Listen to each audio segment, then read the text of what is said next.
So the topic of this class, Hanukkah related, miracles, why we had them, why we don't, why they had them, why we don't. Miracles is a very important topic. It's something that I think is central to Chanuka, for sure. And I like to start this year with a story that's from Rabbi Mark Penner. I think he came here a few months ago, right? Rabbi Mark Penner, he came on a panel talking about children with disabilities. No? Oh, you got it. Anyways, he's in charge of rabbinic placement and the like in YU, and he gave a shiur once where he started by talking about a story when he was a young shul rabbi in shul, and the one that hired him, and the custodian, his name was Horatio. Horatio was asked by Rabbi Penner to take the menorah of the shul and give it a good shine because Chanukah's coming. Horatio's a religious Christian. He says, Rabbi, what's the point of this menorah, this holiday, this Chanuka thing? What exactly are you guys celebrating? And Rabbi Penner was somewhat at a loss of words. He said, well, we had this miracle of winning the war, and the candles, they lasted 8 days, and we all have these pieces of information here and there about the holiday, but to actually put it together into some kind of all-encompassing mahalech approach, to what this holiday is all about, he was at a loss. And you have the rabbi of the shul trying to explain to the janitor, a religious Christian, a guy that actually he believes in miracles, and they think that Hanukkah for us is the biggest holiday of the year. It's like our Christmas in their mind. So it drove him to start looking into this. Really try to develop somewhat of an overarching theme to the holiday. What exactly? It's certainly about miracles, but what's the purpose of these miracles? What separates this holiday from perhaps other holidays where we celebrate miracles and salvation of the Jewish people as well? Very good, Manishtana. So if you take a look in the first source, it's the basic source in the Gemara that tells you some of the Hanukkah story. So first the Gemara asks, it's Gemara in Shabbos, it says, My Hanukkah, what is, if you look in this is the Stancino translation, so it gives you a little bit of a paraphrasing, what is the reason for Hanukkah? So the Tanu Rabban says, we learned, the rabbis taught us, B'chafei b'Kislev, on the 25th of Kislev, Yomei de Chanukah Timanya Inun. So the holiday of Chanukah is on the 25th of Kislev. It's 8 days long. We don't give hespedim, we don't fast on these days because they're days of joy. But that's just a little bit of details in the halacha. But then they go on to tell the story. When the Greeks, the Syrian Greeks, really entered into the Beit Midrash, timu kol hashmanim shebeheichal, they defiled all of the oils there. And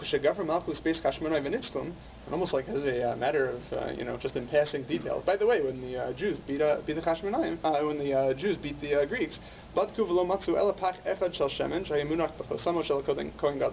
they only found one jug of oil that had the seal of the high priest on it.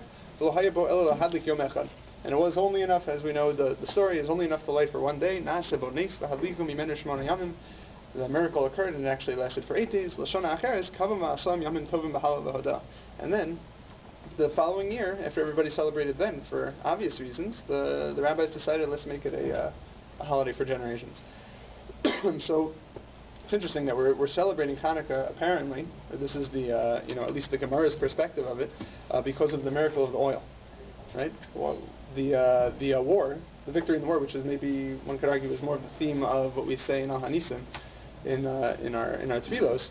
So, but here it's just casually being mentioned. So, what's so worthy of this miracle, being celebrated? We, in particular, if you think about a detail which the Maharal in the next source is going to bring up, in source 2, Maharal brings a very sharp question about this miracle. In general, when we celebrate miracles, they're because of personal salvation. But the Maharal says here, you might ask, because a miracle happened for them, they were able to do this mitzvah of lighting the candles. Therefore, the menorah, that lighting, that mitzvah of doing that in the Beit Midrash, that wouldn't be nullified. That mitzvah would be able to be done. But that's why they set this holiday. How is that something that obligates us to praise and thank God? So we thank God in general for miracles that caused us to be saved. We had a physical salvation, something like that. If it wasn't for God saving us, we would be dead, something like that. But we never, in any other situation, celebrate a miracle that that allowed us to perform a mitzvah. There is no objective benefit to a person, in this world at least, to do mitzvahs. right? Mitzvahs aren't for us, mitzvahs are for God. So why is that something worthy of celebrating? We have a concept in halakha. If you can't do something that God obligated you to do, onus derachmana patre. God allows you to, God understands. He understands that if for whatever reason you couldn't perform a mitzvah, that's okay. And moreover, the fact that the mitzvahs are for God, it just doesn't seem to sit well. It doesn't seem to make sense that this is something that we celebrate, right? So the Maharal, he goes on to give one answer, which we're not going to dwell on. He talks about how the menorah is something that represents perhaps our highest ideals, holiness, wisdom, Torah, and it's everything that the Greeks tried to wipe out. So that's one answer that he gives, the representative quality of the menorah, and that we were able to do that mitzvah, and thereby represent our victory in the fullest sense. That's one approach he takes. I'd like to develop perhaps the second answer that he gives, which will be at the end of the source sheet, but we'll go through a lot of background information first, which I think develops the idea in an important way. So if we think about miracles in general, as I think we've pointed out, what are miracles? Well, what exactly separates them from, I guess, natural occurrences, the natural world that we live in? So you start with Rav Dessler in a very large piece, which we're only quoting a part of. So he talks about in Mitzvah Mei Eliyahu, he discusses this idea of miracles. What exactly separates them from, the natural world? So he says, Ma'u ha'hefer shebein nes lateva. What exactly is the difference between miracles and nature?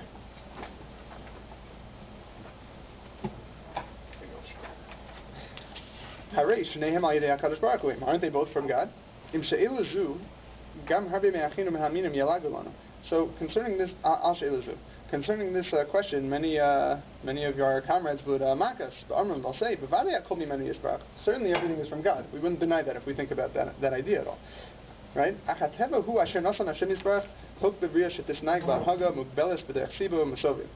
But nature is the basic mechanism that God had the world work with, by which there's a cause and effect, and things operate in a general, defined form. That's the nature of this entire world. Sometimes in situations where there's a great need, or there's somebody that has a need and he's somebody that's very much deserving of help from God, God's going to break the rules, so to speak. He's going to make miracles that are totally revealed without any cause and effect that's really easily attributable to what happened. And that's what's going on in all the miracles that the rabbis have. But now, maybe you could ask right back on this. What is this idea of cause and effect that you speak of? Right? The concept of cause and effect itself is something that's, requires explanation. Why exactly does the world work in a way that there's this thing called cause and effect? To maybe give an example that makes this more real. Let's say you continue this conversation with a person and you say, what exactly is it that causes the growth of green? Yeah, no, this guy's going to answer back to you. Halo pashatu, it's an obvious thing.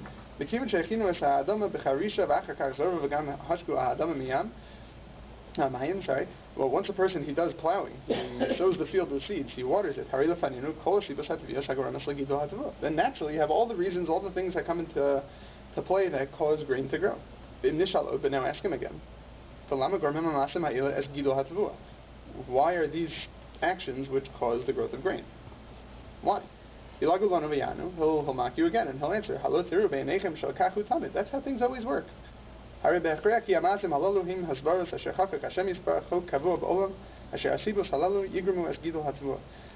necessity, these are the ways things work. You have a cause and effect. That's the natural way that the world works. That's how grain grows. That's Mother Nature. That's the way the world naturally works. So that at this point, do we have an answer? Does this person give you a satisfactory answer when he says, "Oh, the reason why grain grows, as opposed to miracles, there's cause and effect. You plant, you sow, you water." Does that really answer the question? No, because that's an article in itself. Why do it? But it's consistent with the laws of nature. Right. So he's saying it's consistent with the laws of nature, but you keep asking him why. What does he get to? Hashem planned it that way. Right, he did. But let's not do the rest if inside. Hashem doesn't send the rain, it doesn't grow. If Hashem doesn't send the sun, it doesn't grow. Right. That's obvious, and I think everybody that's having this conversation is in agreement, right? That there's obviously God is in control of everything, right? And we're not denying that. Even the person that's the antagonist in this conversation that Rav Dessler is narrating, nobody's in disagreement that God's in control of everything. But the idea is... No, they might be saying it's nature. They don't call it God. They'll say it's nature, the marker. So you could even, let's say we're not dealing with somebody that holds that nature is some type of independent power. Somebody who holds that nature is part of what God does. But still, what exactly is what separates nature from miracles? So he goes on to say, let's not do it inside. He says, take the very same thing, the very same phenomenon in a different context. Right? What happens when a plant grows? You have a seed that goes into the ground. It decays. This is the natural way things work. And eventually, with water and other elements coming into play, it grows into not just a newly developed seed, but an entire tree, an entire plant, whatever it is. And just take that same exact basic framework and look at the concept of Tchias HaMesim, right? Something that we're going to view as miraculous. The Moshe HaMashiach comes that people are going to be coming back from the dead. Actually, look, the Midrash describes that the way that it's going to work is God's going to make a dew come from upon, from the sky. It's going to come onto the ground, and that's going to, so to speak, be the watering process of Tchias HaMesim. You're going to have a body that's dead underground, and all of a sudden things are going to start to reform, and the body's going to pop out, and that all of a sudden we view as miraculous. Because what's the difference? The one we're used to and one we're not used to. So that's where he comes to. One happens regularly, regular, it seems like normal. Right. The others we don't see too often. But if so we it see seems Tchias like HaMesim every day, they'll say that Why that wouldn't- becomes the new norm. Let's say so that's what he's going to conclude. Why wouldn't you say, let's say, Zichron DOV is against the laws of nature. So you could say like it's... It's not, he just said it is the law of nature. It's the same No, as it- word. it's certainly different from outside of nature. nature. Right, It is. so you could It's say on the outside one of hand, a nature. mocker will say nothing is a miracle, but then just the fundamentalist will say it's all a miracle, but it's all just consistent with nature, consistent with nature, meaning working within the system. working within the system. So I'm not sure if Rav we would Dessler consider goes on, in natural. the same article, Rav Dessler goes on Yeah. to show that that's not so true. He quotes a Gemara in Shabbos Mhm. that talks about vinegar and So we're going to get to that. Yeah. so yeah. that right there, that lighting vinegar for your Shabbos licht, that alone is against the laws of nature. But yet, the Gemara shows that it happens. Well, what Rav Dessler concludes is basically, I think what some of us came to is the idea that nature and miracles, it's not a matter of like some people think that God has to work harder, so to speak, to make a miracle happen. That he multitasks the rest of the time, and when a miracle has to happen, he so to speak puts everything aside and he has to work harder to make this happen. That's an absurd thought because we know God is of infinite power. Everything is just as easy to him, as the next thing, right? So when we talk about sustaining the natural world, sustaining the world as it typically works, from an effort perspective, it's all the same. He describes that what the difference is between nature and miracles is basically nature is something we're used to. It's God constantly acting and doing something among some kind of pattern, cause and effect. Whereas when you're dealing with miracles are God breaking the pattern, so to speak. It's all just as easy for him. But miracles are when he breaks the pattern, when he does something a little bit out of the norm, or a lot of it out of the norm in certain situations, right? So why exactly do we need miracles? Not miracles. Why do we need nature? Why do we need the natural world? Why did God see fit to have the world work in a certain pattern, a certain fixed manner of cause and effect? So we can fly. So we can what? So we can fly. Like it's predictable. We could run our life. Like God gave us the world and said, do with it. But if today the sun rises in the east and tomorrow rises in the west, you can't fly. You can't build a world. All of us, to some degree, we need a certain sense of predictability to the world in order to function. If you have a certain times of the day, all of a sudden gravity just stops, right? We'd all be in a lot of trouble. We wouldn't be able to live in the world that we live in. And so that's one reason why we have the natural system. That's I guess the most rational explanation is we can function, we can operate in a regular manner. But there's another reason which Rav Dessler himself develops, but I think the next source brings out the most interesting application of it, I think. Rabbi Michael Tukachinsky, he writes in his book Yesher HaChaim, it's about the laws of burial, and in his third book, in that series, he talks more about hashkafa, of general philosophy of life and death. And in that book, so he describes, you could say all these things outside, but if you look in the next source, if you want to see it inside, he basically describes why is it that when we're born as babies, we're born stupid. How come we just cry, we don't speak, our perceptions are not what they can be just yet, and our physical abilities aren't the same? Why is it that we're born that way? Why aren't we born fully developed with all of our natural intelligence? So he describes the reason why is so that when you grow up, by the time you actually develop those skills, you're used to the world. You what? You're used to the world. That nature and the way the world works in a certain fixed pattern, it becomes a part of the way you act, and you just understand that everything just happens because it happens. And when a person is able to think that, he describes how then you actually have a challenge in your hands.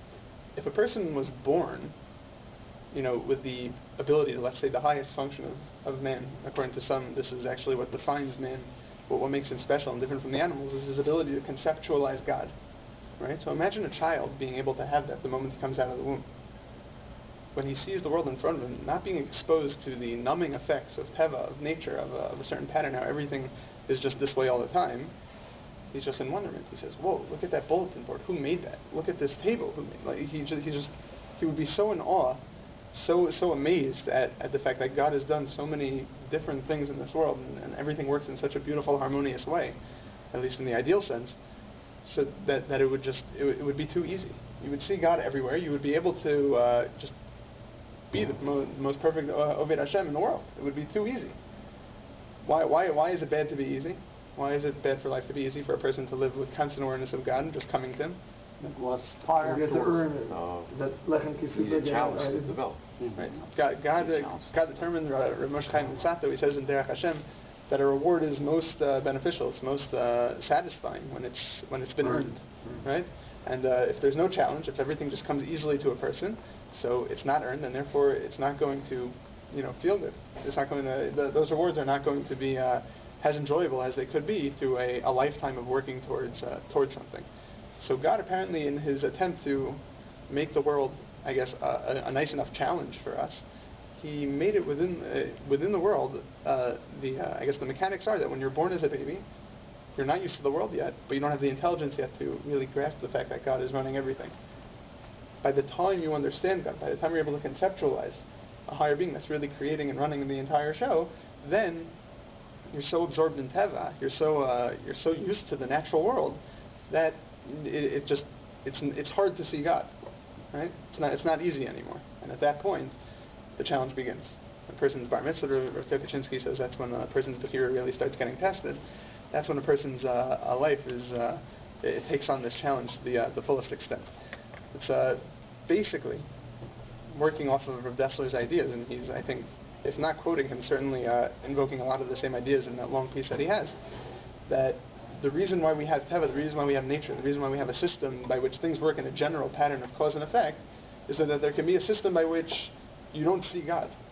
Right? Teva is, I think, its root is related to the word of the tvoa, to sink. Right? That it's something you can be totally submerged in, something that can be you can be totally absorbed in, and not be able to really see anything outside of that.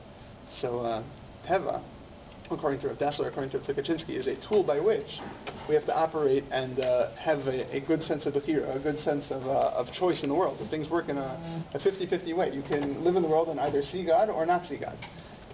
And with that's where there can be reward. That's where there can be a development of self and a real earning of what's coming to you in the world to come. So with this idea, though, there's really a lot that you can expand on. This is mostly gotten from Rabbi Penner. He talks about so many implications that this idea has, and one of them is going to be very relevant to the Chanuka story. But let's just go through a few of them, right? If God was to give you miracles on a constant basis, right, He would always poke in His head and show that He's there, right? So we wouldn't have bechira, right? We would be in a situation where we would always see God, and we would never think of disobeying Him, because the reality of Him watching and reacting however He would, that's something that's very much in our face, and we wouldn't be able to do anything otherwise. But let's say a person has worked on himself already in this world to the extent that he's already a tremendous tzaddik. He understands, and he really has internalized the idea that nature and miracle, it's all one and the same. It's all controlled by God. It's really all coming from in the exact same way. What would happen to such a person? Could he have miracles? What do we think? What's the purpose of God not stepping in and saying hi all the time? Because it would interfere with a person's bechira. Let's say a person has already got himself to the level personally where now he's already on a level where he sees God in everything, right? He's almost like that kid that's born, let's say, immediately with ultimate intelligence. He sees the world from a totally different wavelength than I guess most people, right? So can miracles happen for that person?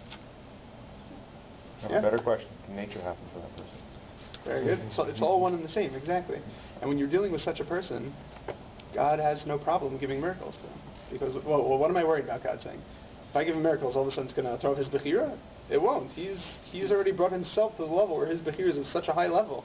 And there's another idea of Rabbi Dessler, Nekudas HaBechira, that a person's, what constitutes a choice for a person is always on a scale. You have a person that's reached the highest of the highs, so only the most refined, most sublime decisions are ones that actually constitute an isayon for him. But let's say you have a person that's really gotten to such a high level that he sees the entire world as God, God, God everywhere, in the natural, in the supernatural, everything. So such a person can get miracles. God's not going to bother, keeping the game, the hide and seek game up with such a person. He already, the jig is up, so to speak. So that's what you have in the next source. What you mentioned, the Gemara that talks about Rabbi Chanina. In the next source, what source number is it? It is source 5. Right? So you have a Gemara in Tanis. You have Shamshi Chazia Levarte Dehavas Atziva. There was one time Rabbi Chanina saw, it was on a Friday night, he saw the daughter was crying. Amar La, you said there, Biti Lamay Atzivas. My daughter, why are you crying? Amar La, she said to him, Klisha Chomes Niskalef Li Beklisha Shemen. I accidentally mixed up my cup that was holding the oil and my cup that was holding the vinegar. And I accidentally poured vinegar into my candlesticks, and that's what I lit. And I guess the wick was catching a little bit, and I had accepted Shabbos at that point, but now I can't light it anymore. The candles, they're not going to last on this vinegar. So Amar La, so Rabbi Chanina said, Biti, Mayek Padla. What's the problem? Misha Amar L'Shem V'Yidlog, U'Yomer L'Chometz V'Yidlog. The same being, God, that says that oil lights, he'll make it, that vinegar lights. And then somebody else said concerning that instance, what happened in the end? Those candles, not only did they remain lit Friday night, they remained lit the entire Shabbos day until it was Havdalah time. That's when they went out. Rabbi, is that a miracle or is that nature? That sounds like a Because miracle, when no? you think these special drinks that you can get 50% alcohol. They make it from grapes. Vinegar is made from grapes. So maybe there was sufficient alcohol in the vinegar for it to burn. Possibly. I think the mainstream approach to this Gemara and understanding it is that it was a miracle. It was. And why did Rabbi Chanina merit this? Why did it just happen for people like you and I? Like, if we were to try to light vinegar, it wouldn't happen. I think it goes along these principles, right? When you're dealing with a person for whom Teva and Nace are all one and the same. God's controlling everything, and he sees it all the same. He's not even surprised in the slightest when the vinegar lights. Right, so for him, God can make these kind of changes. God can make Nisim happen to aid him in his whatever he's trying to accomplish, because it's not going to throw off his bechira. What's the problem? That's what God does. So he makes the vinegar light. Right. So in some ways, and it's important to realize, Rabbi Chanina, we can maybe let's say by the end of this year come out understanding the idea that nature and miracles are all the same. Right. At the same time, vinegar's not going to light for us. Right. Why not? Because to be able to really have this work for you, it has to really not be a challenge whatsoever to see things in this way. You have to have really internalized it to such an extent that when the vinegar lights, you're not surprised in the slightest. I can tell everybody in this room, if you were to really believe with conviction that God can make you fly around in this room if you wanted to, just like he can make you walk around, and all of a sudden you get up and start flying around, so if you're the kind of person that wouldn't be surprised that would happen, so then it could happen for you. But if you'd be surprised, you'd be like, whoa, I'm flying, you wouldn't fly. Right? It has to be a certain internalization of this idea and living with it. That Rabbi Chanina did. He was the one that was deserving these miracles, and until a person gets to that level, they can't necessarily get there. So in some ways, this answers the question of the class. Right? How come some people in the past had miracles and we don't? Rabbi, yeah. I believe in what you say, but just for the sake of discussion, sure. Let's throw a spoke into the wheel. Mm-hmm. Let's presume there was very little vinegar there. It would have burnt. Uh-huh. That's true. It doesn't seem seem like there was vinegar that had a lot of alcohol in it. It could be that it was all just stage tricks. Was it what? all just stage tricks. They thought it was it's a possibility. But in any event, I think the principle of the story is being communicated pretty clearly. That because Rabbi Hanina was at such a level, this could happen. Okay, that's Rabbi Hanina. Are you saying that in the past everyone was Rabbi Hanina and now there's no? Certainly not. This didn't happen for everybody, right? No, but that's why it's worthy of being recorded. You just said now that makes me understand the title about why they happened and we don't. No, so it didn't happen to everybody back then. So it doesn't answer the whole question. Obviously, we're going to talk about a lot more.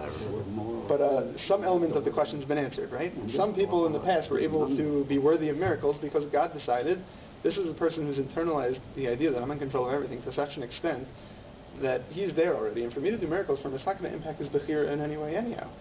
So how does that fit in? Okay, but how does that fit in with the people who got out of Mitzrayim? They were on the 49th level. Beautiful. Below, right. According to what you're saying. Right, so this pattern doesn't answer every miracle in the world, right? We have to talk about a lot more now. But there's another side to this. Shabbos candles don't burn until Havdalah. Right, so, right. Even more than the fact that it burned, it was like a super miracle. It burned all the way till Havdalah. Right? There's a lot going on here.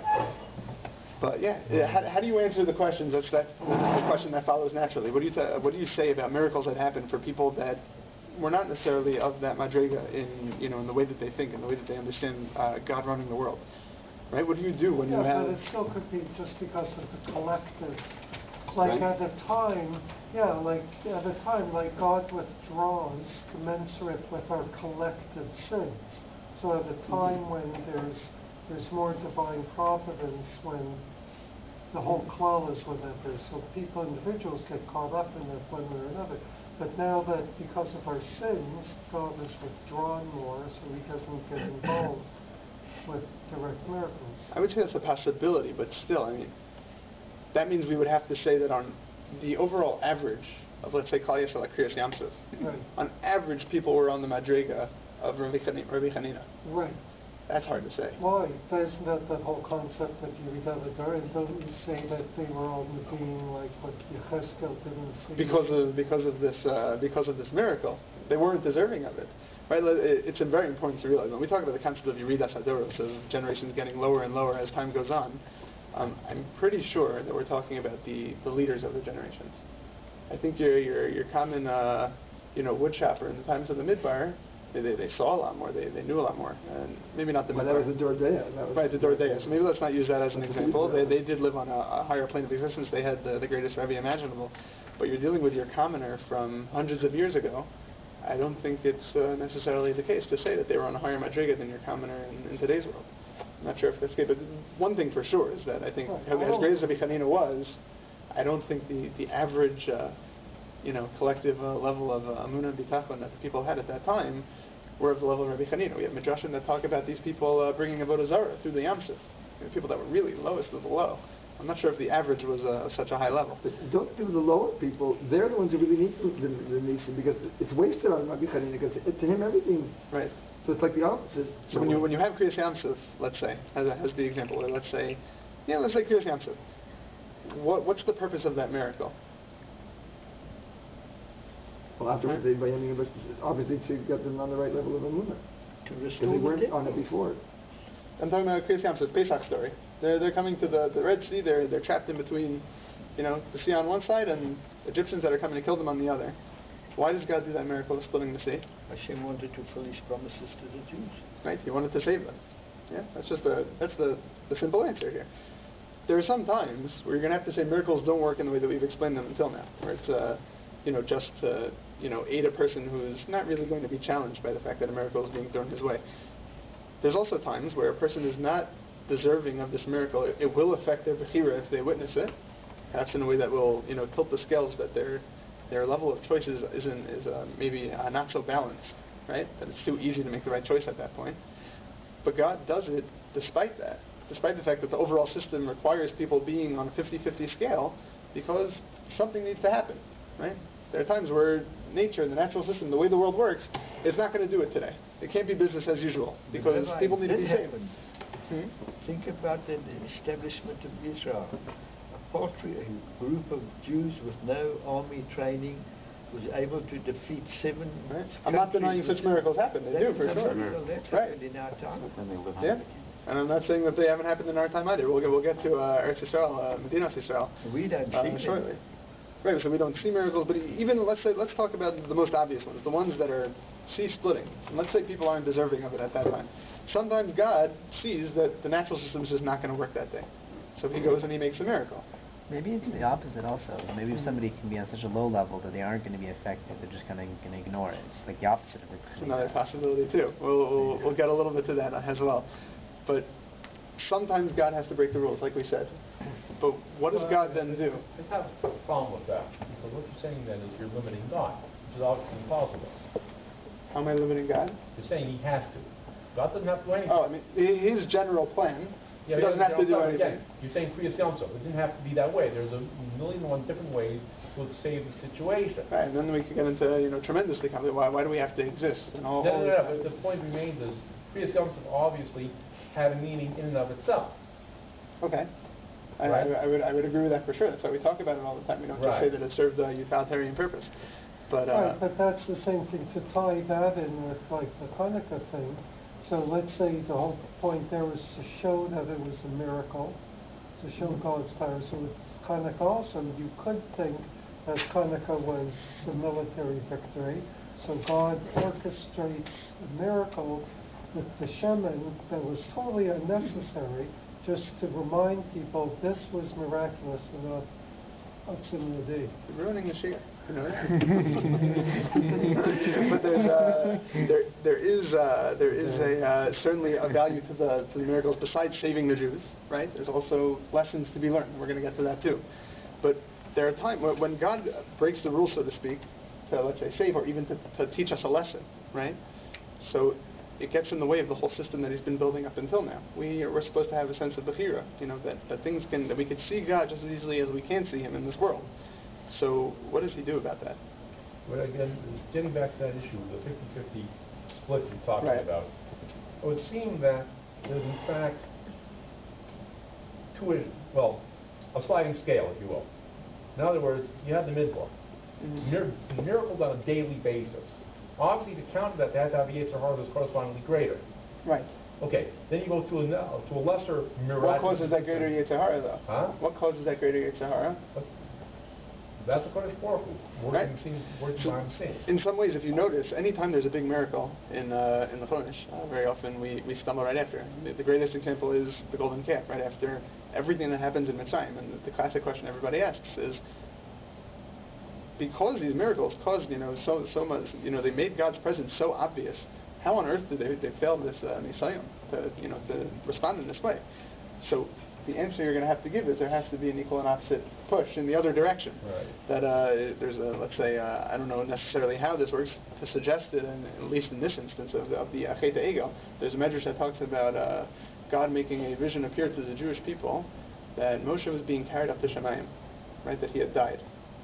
And then people started to murmur, and eventually it led to the golden calf. So why would God do that? Because things were way too uneven on the scale at this point. The Jewish people are, it's too easy to believe in God right now. It's too easy to do the right thing. So God had to make it difficult for them. And sometimes we didn't live up to that challenge, but the challenge might be much more understandable if you take into the account that God is trying to keep things even. If it seems like it's so obvious for us to make the right choice, chances are God made sure that it wasn't. But can we say that the same concept with Gomorrah? Gomorrah says at the beginning of the second day's stage, you got rid of the Avodah Zarah. Mm-hmm. They also got rid of the Nebuah at the same time. Pretty much, right? Some say that what was the first of all, let's say one thing that they tried to get rid of and they realized we can't do without that, right? The Gemara talks about Chazal having gotten rid of the taiva, the desire for arayos, for illicit sexual relationships, right? It says in the Gemara they saw the aftermath of what they had done. Chickens stopped laying eggs, so to speak. That people weren't procreating. That you needed that taiva in the world to keep the world functioning. So they realized, okay, bring it back.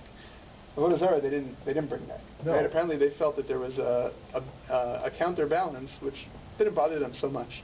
What exactly was that counterbalance? So you could suggest perhaps the end of Nebuah. Some suggest they think that we live in a world nowadays where people just aren't as passionate about religion as they used to be. They used to be lived in a world where people were so passionate that they would even do crazy things because they had such a drive. You get rid of Avodah Zarah, so you get rid of that drive for holy, strivings as well. But there's always that equal and opposite reaction. Would you say then that there's a continuum in history between miraculous intervention, or rather awareness of God on a miraculous basis, and the level of Yetzer Hara and both descending For sure. some time? Absolutely. There's an emes Yaakov, or Yaakov Kamenetsky. He talks about that idea at length. I just want to keep going, moving along, so that we could finish with in a decent amount of time. So just to continue, so sometimes when you have these open miracles, God has to get involved in the system, so to speak, to either teach us a lesson, to actually save the Jewish people. So He has to counterbalance that in some way. But you also have, like, let's say, actually, just to use an example of that.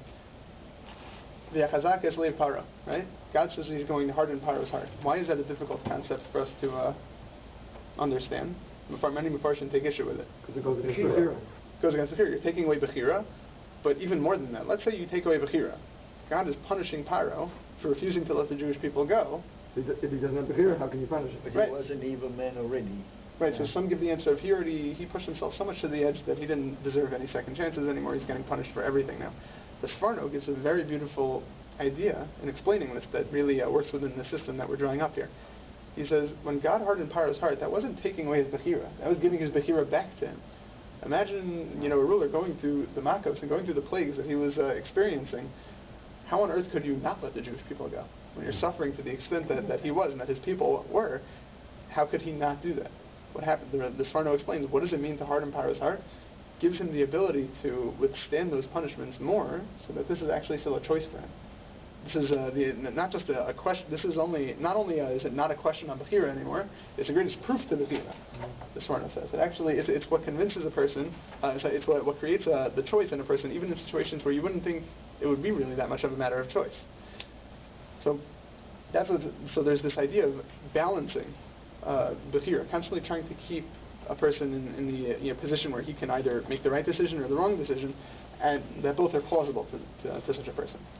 But even then, right, so we have, let's say, the Jewish people that left Egypt, right? They didn't have any, let's say they had a counterbalance at some point, but let's say in between that time of when they left Mitzrayim and the time when, all the other bad things happened, what's going on with them at that point? Their Bechira is way off balance, right? That's what it would seem. They think that God is, so much a part of their lives that they couldn't possibly make any wrong decisions. So, might be able to take another approach here. Just like when a person is, let's say at a 50-50 level, a miracle might, push them over the top. It'll take them off balance. It'll make it too easy to make the right choices. So God would bring it back down to 50-50. Let's say a person is so sunken in Teva, so sunken in this world, in let's say going through misfortunes and things of the like, that it's almost impossible to see God in the world. Right? So then what happens? Then a miracle is actually needed to fix the situation. It's actually what's meant to bring it back to a level of 50-50.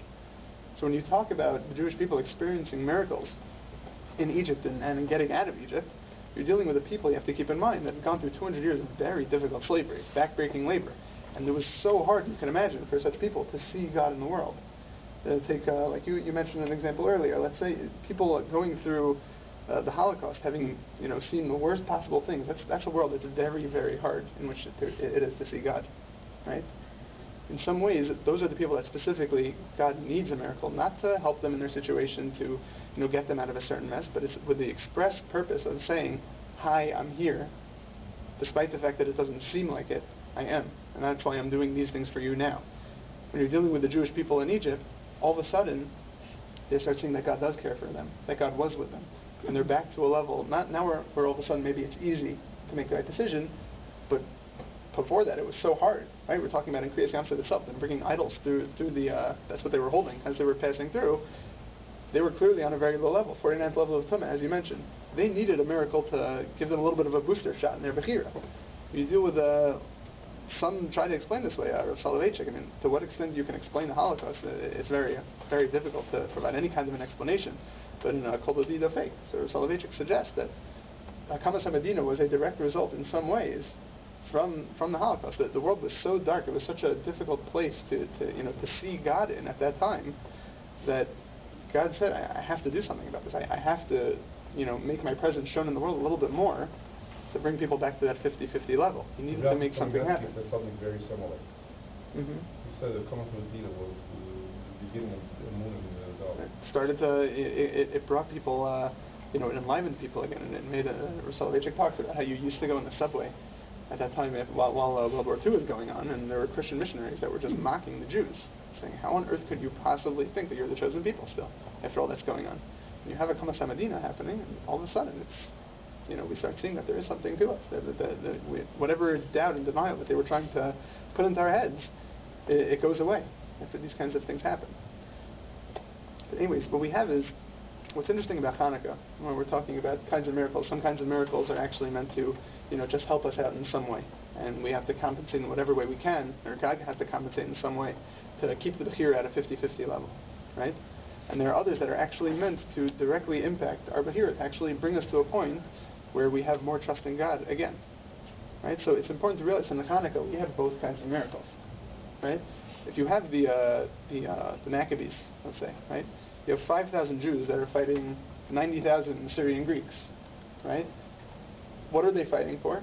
They're fighting for the ability to practice their religion. They are people that at this time, despite the fact that things were so incredibly dark, they were living a life of bitachon still. They were fighting for everything that they could do in service of the Ribbono Shel Olam. For them, do they need a miracle that's going to help them out and boost their Bechira? Not really. They're doing pretty good, right? So they have a war. They have a war and they win, and this is what we would call a nistar, right? It's a hidden miracle. It's one where certainly if you took a look at it from an objective perspective, something fishy is going on here.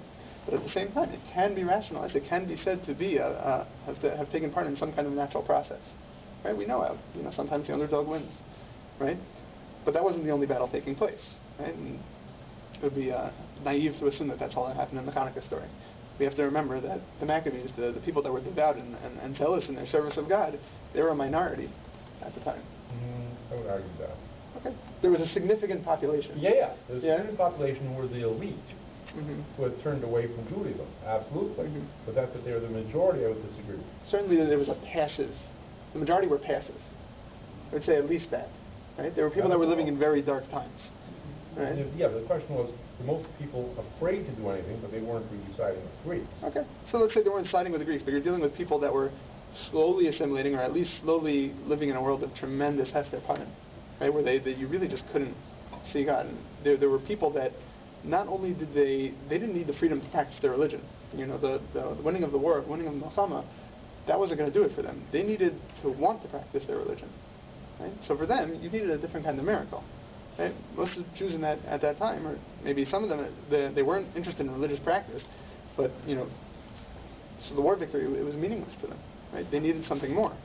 So Maharal, the way he answers this question of what's so significant about the miracle of the oil. Why do we care about a mitzvah? Mitzvahs are for God. Why do we celebrate that? It's not for us. So he answers, in many ways it was. That so many of the Jews that were living in this life of Hester Panim, they needed a booster shot to their Bechira. They needed something that would bring their trust in God to a more of an acceptable level again. And the Nes Nigla of the menorah, that's what accomplished that. And if you think about it, Maharal develops the idea in much more of a Kabbalistic way, but in a much more simple way. You can view the entire miracle of the menorah as being one big mashal, one big replay of the entire battle, a replay in a way that demonstrates that not only did it have God's stamp of approval, that he was in favor of what the Maccabees were doing, but also that he was revealing that he was the director behind everything. If you imagine, we find one small jug of oil, right? It's you have one small group of devoted Jews, right? And that goes much further than you think. You have oil that can go for 8 days, and you can have just long enough for the system to get back up and running, for a new batch of oil to be produced. The same way you can have a small batch of Jews, a minority that were willing to fight, that were willing to stand up for their beliefs, and try to get the Mikdash back, try to be able to allow the Jewish people to observe their religion again. And with that small amount of purity that they had, that the oil had, it goes a long way. It keeps the system going long enough that the Jewish people can recover from this time of Hester Panim. It was really a moment that restored Jewish faith and gave their Bechira a fighting chance. Right? So Chanuka, we celebrate so many, or we don't celebrate so many other instances in Jewish history where we were saved. We were saved from tyranny, from religious persecution. And you have that all over the place. But God specifically creating a Nes Gali, a revealed miracle, for the expressed purpose of showing us something, right? Like Dr. Tanner mentioned earlier. This was a miracle that didn't serve any other purpose whatsoever, practically for us, and that's what the Maharal is pointing out as well. It was a miracle for the express purpose of showing us, how to think. How the Jewish people at that time, the large group of them that were not as inspired. Sorry to interrupt. Does anyone here have a Hyundai Entourage? The lights are on. If not, good. Baruch Hashem. This means I tasted like elsewhere. Okay. Thank you. Hyundai Entourage, a car with the lights on. Anyways, we have a miracle that not only is giving a certain message, it's giving God's stamp of approval, and also giving a prospective message for the future, telling the Jews that you will be able to recover from this. You had a small group of inspired Jews that got the process started. It's going to go much longer than you think. And you have to keep in mind, Hanukkah was the last Nes Gali. This is the last revealed miracle that we had as a nation. Right? This is the last time God openly says hello to us. It's through the many years of exile that we have, until this day. It's what we have. It was the ultimate teaching moment for the road that we have ahead. It was something that's meant to communicate to us, like the Maharal says, that Nes of the oil was meant to be a big ninshal to show that not only was God there for the miracle of the oil, but He was also there for the miracle of the war. And not only are the Nisa and Nistarim the things that God is behind the scenes of, but also that God is behind the scenes in what we call nature. Right? It's a message that's supposed to bring us closer to the level that Rabbi Hanina lives by, right? But that ultimate nes that we had, the final nes, the closing act that God has before the long galus that we have ahead afterwards. And there was a time, certainly we had the Mikdash for years after that, but that was the last, big miracle that we had. It was a teaching moment. It was God teaching us that He's with us throughout history afterwards, even though He's not necessarily going to show Himself as well. What is specifically so important about Hanukkah that we celebrate it? Why do we celebrate these miracles over other miracles, other things that happened for the Jewish people that saved them? Is because we had a miracle at the end that really communicated to us a message about how to live the rest of our lives in a life of Hester Panim, in a life without more miracles. So when you're lighting the menorah, take that message in.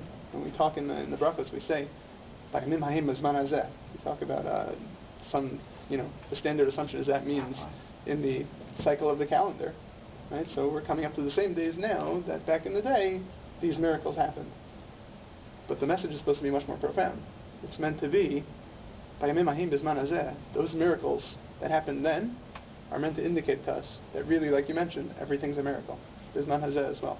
The natural process, everything is what, is God guiding the world. And that we have Nisim Nistarim every day, not just in the regular world that we live in, but just to think about the fact that you have a people who are the most hated, persecuted people in world history, that we're still here, and that we're still lighting candles, and that we're still doing the mitzvahs that the Yevanim and so many others wanted to stop us from doing. But that's something extremely special. So, for Hanukkah, everyone.